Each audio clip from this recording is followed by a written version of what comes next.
Bien-aimé, je te souhaite la bienvenue à cette dernière soirée des 3 jours de jeûne et prière. Nous sommes en train de finir, ou du moins nous sommes à la fin de cet événement que nous avons nommé Allons à Péniel. Il constitue pour nous des jours de jeûne et prière. Et comme je l'avais dit, quand on a commencé ces jours de jeûne et prière, on ne va pas s'arrêter seulement ici, mais de façon périodique, nous irons à Péniel. C'est-à-dire que nous allons observer des jours de jeûne et prière pour prier sur des sujets particuliers, selon que le Seigneur nous ait conduits. Et je voudrais profiter de cette occasion pour remercier chacun de vous qui avez suivi toutes ces séances-là. Je sais que ce n'est pas facile, mais vous avez été des combattants comme Jacob. Et le Seigneur également va vous récompenser comme il a fait pour Jacob.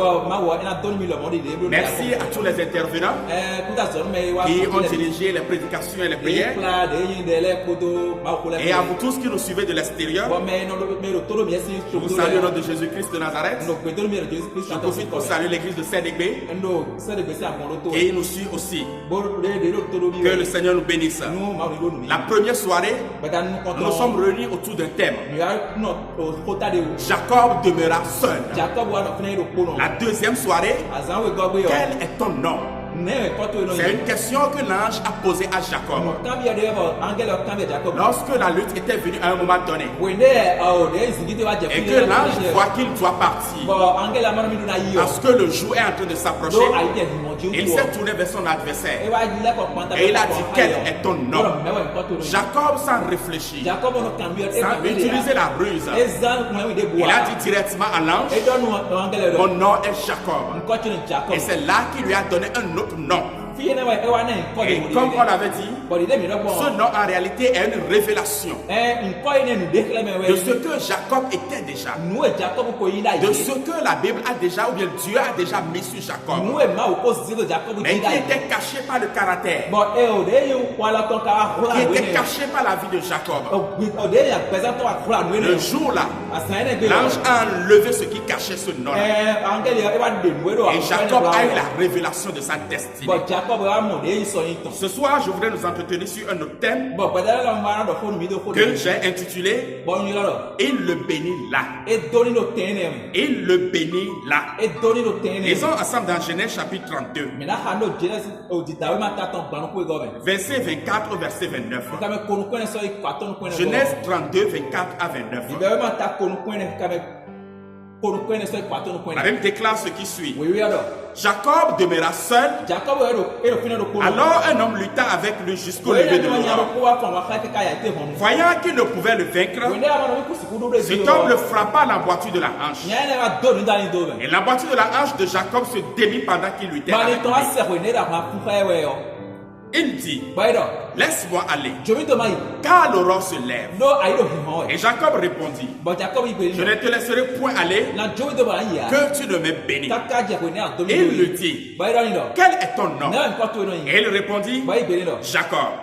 Et il dit encore: ton nom ne sera plus Jacob, mais tu seras appelé Israël, car tu as lutté avec Dieu et avec des hommes, et tu as été vainqueur. Jacob l'interrogea en disant: fais-moi, je te prie, connaître ton nom. Il répondit: pourquoi demandes-tu mon nom? Et il le bénit là. Il le bénit là. Bien-aimé dans le Seigneur, lorsque vous lisez la Bible, ne faites pas seulement attention aux personnes, aux gestes qu'ils ont eu à faire, ou bien à l'histoire générale qui s'est passée. Mais ce soir, je voudrais amener ton attention à savoir que lorsque tu lis les Saintes Écritures, il faut souvent faire attention aux mots que Dieu a utilisés.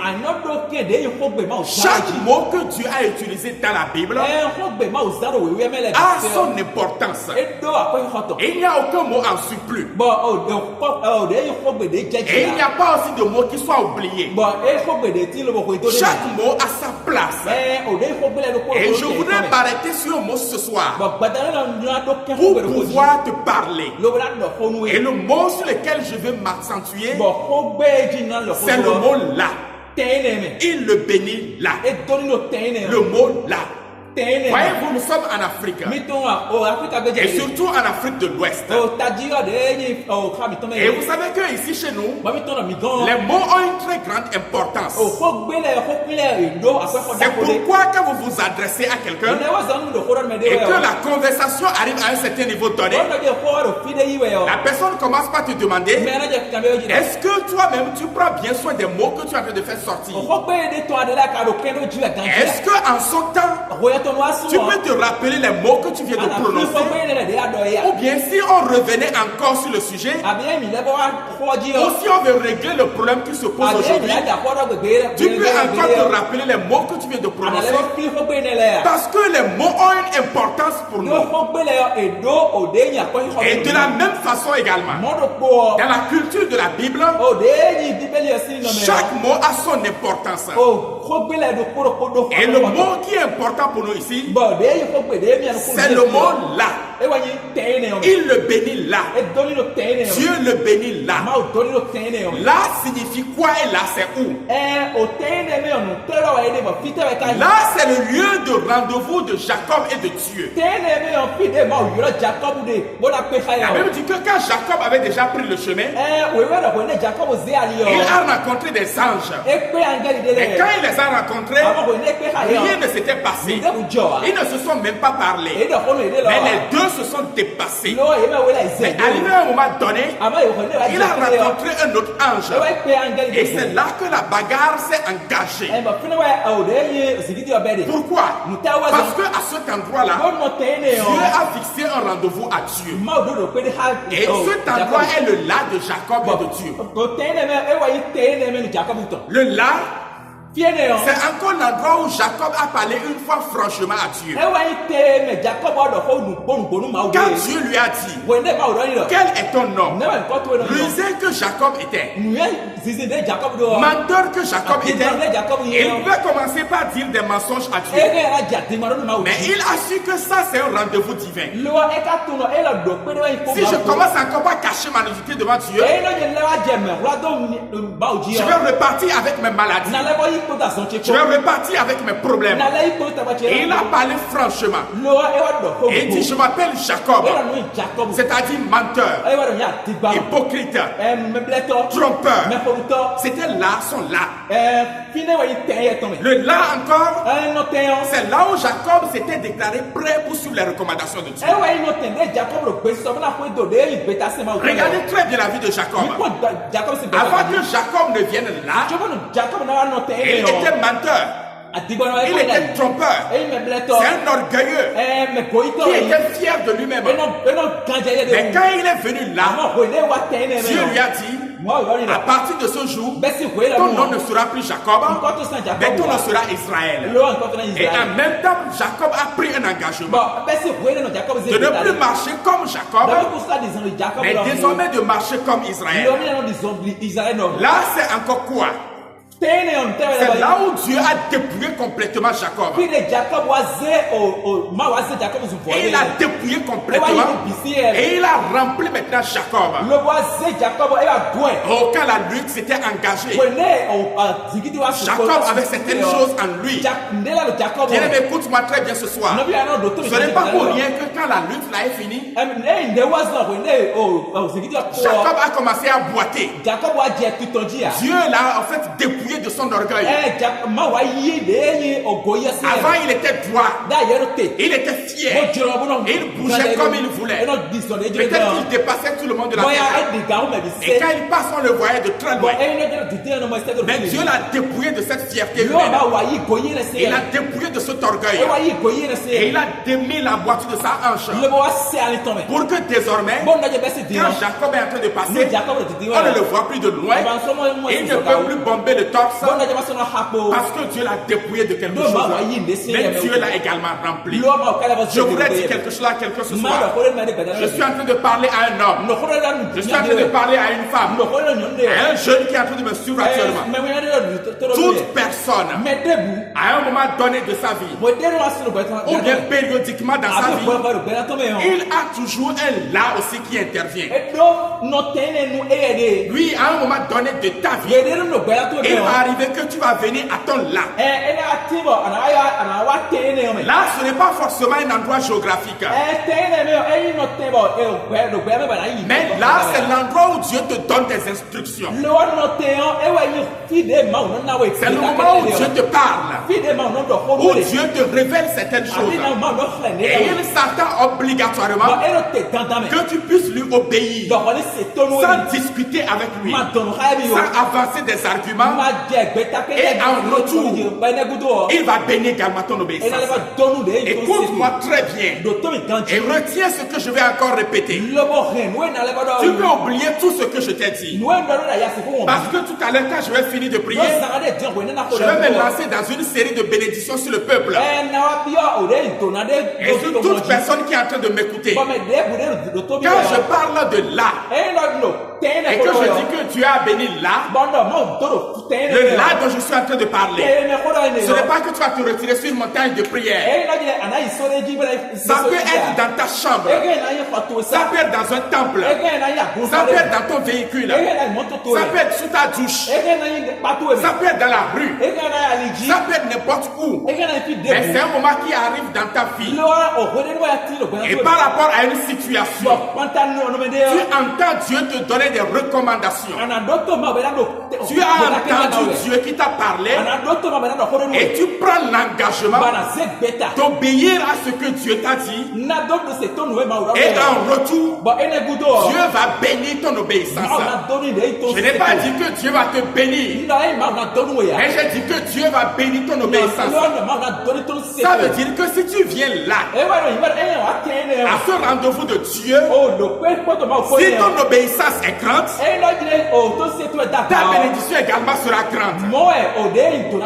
Mais si ton obéissance est petite, ou si ton obéissance est accompagnée d'arguments,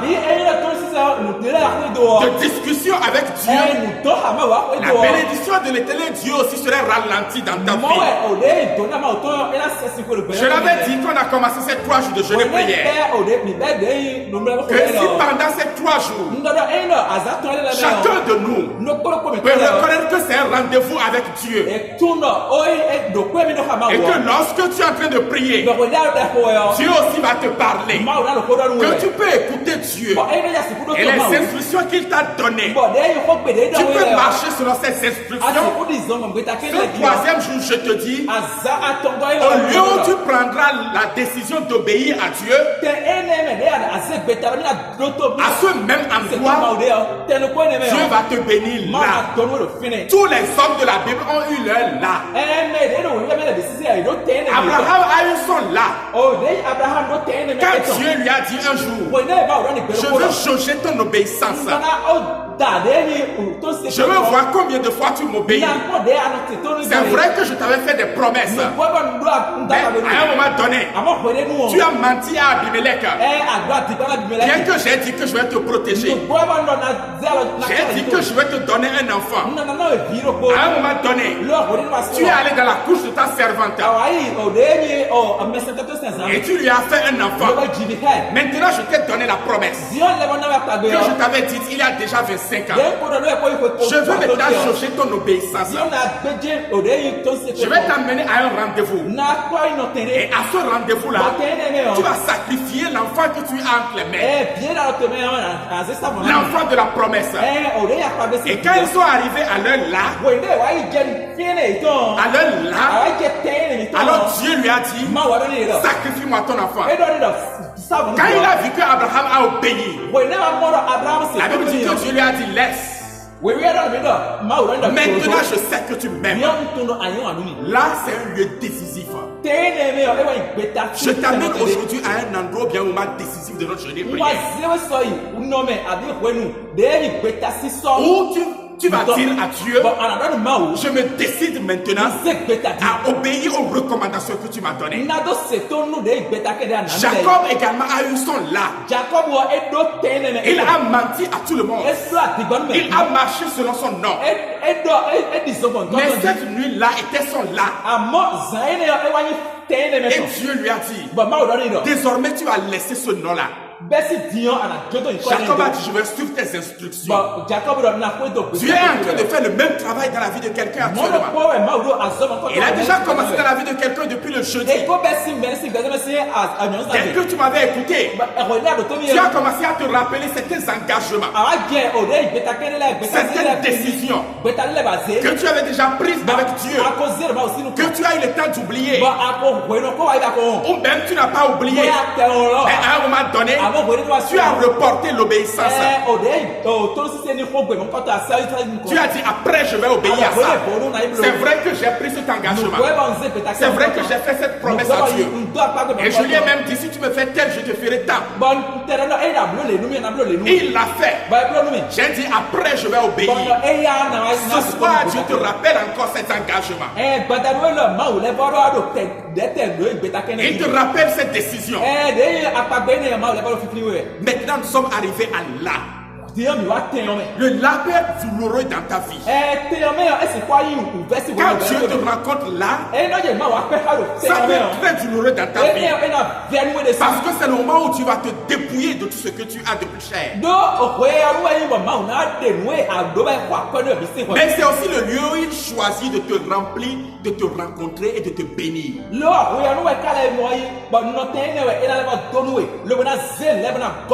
Qu'est-ce que Dieu est en train de te prendre actuellement? Qu'est-ce que Dieu est en train de te retirer actuellement?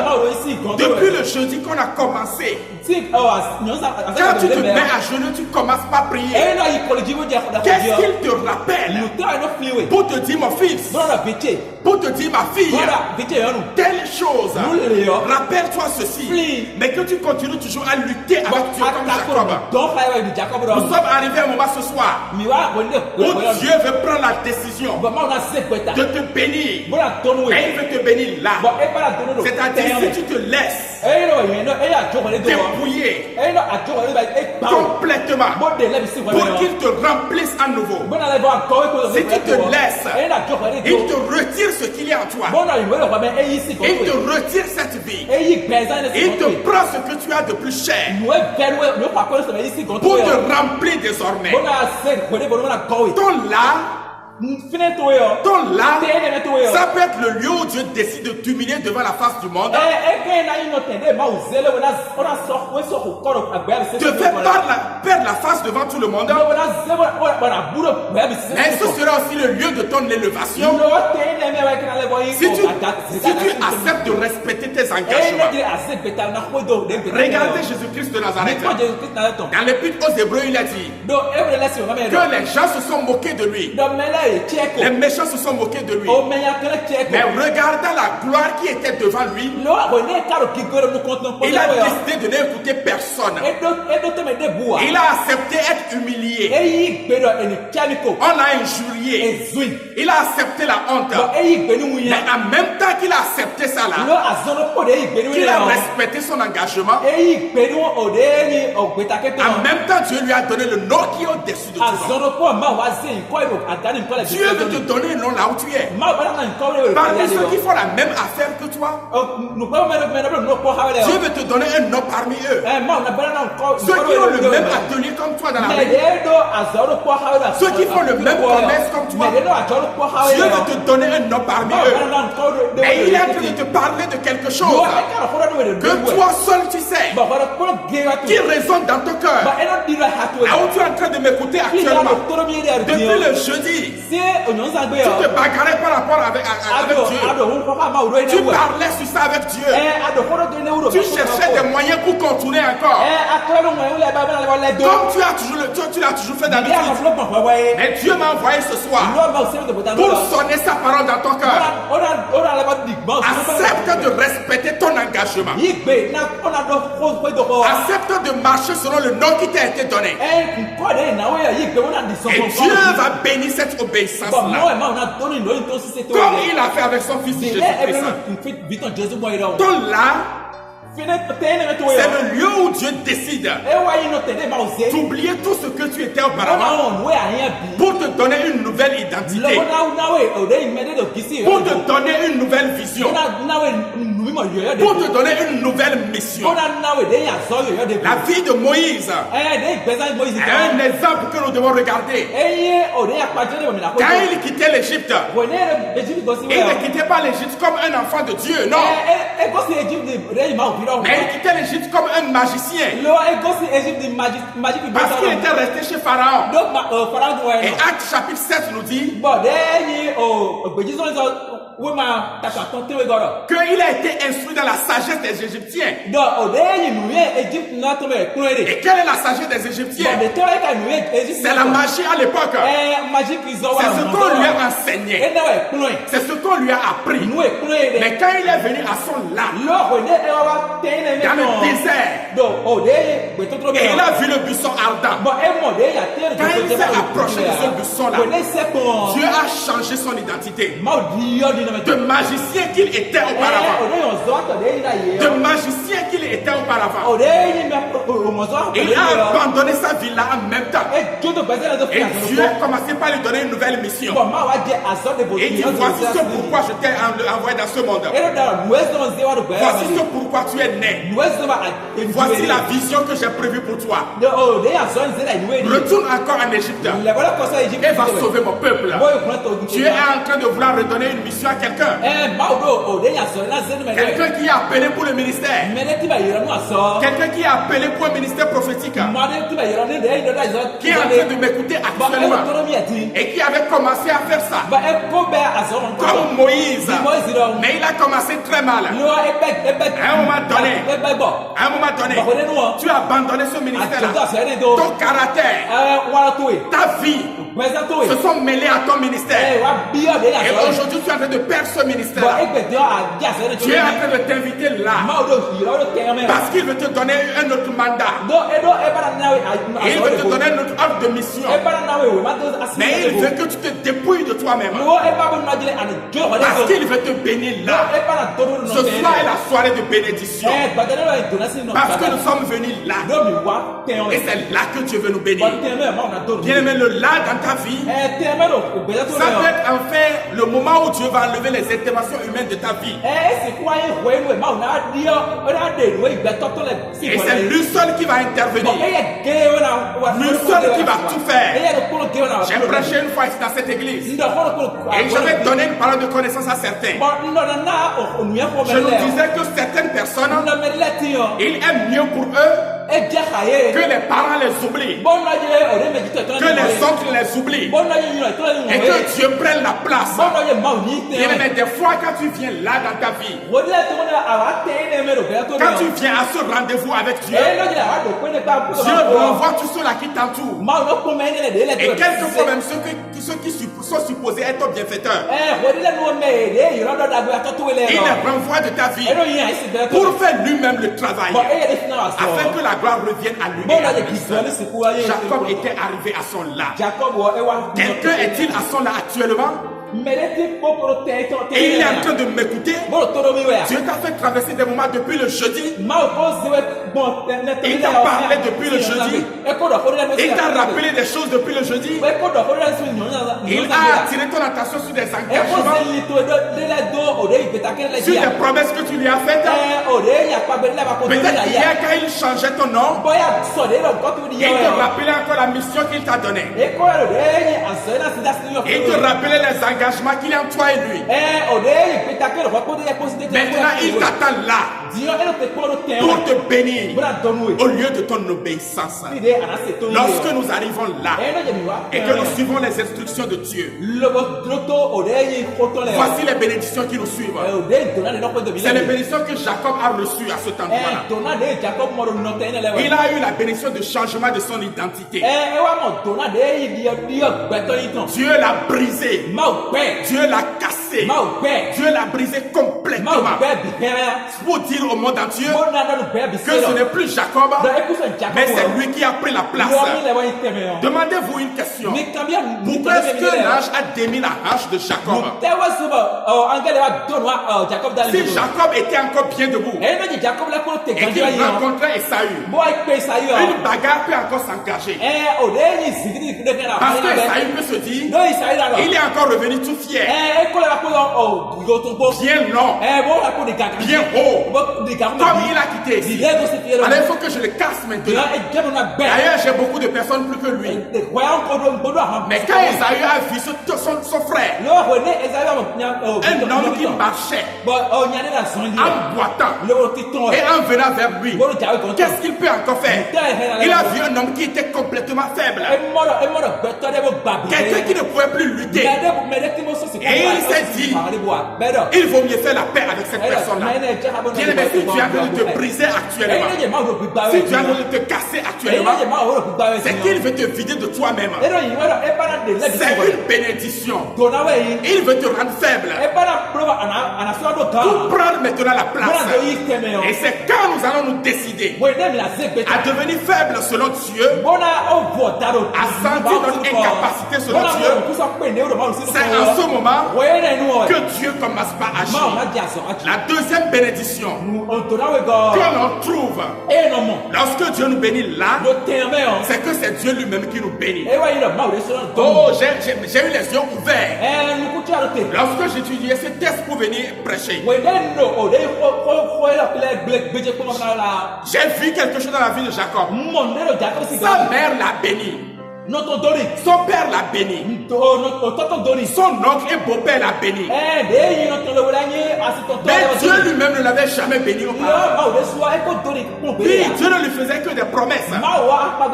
Dieu lui disait tout simplement, je vais te bénir comme je l'ai promis à ton père Abraham, à ton père Isaac, comme je l'ai promis à telle personne. Mais quand il est venu là, Dieu n'a plus dit, je te bénirai comme je l'ai promis à Abraham ou comme je l'ai promis à telle ou telle personne.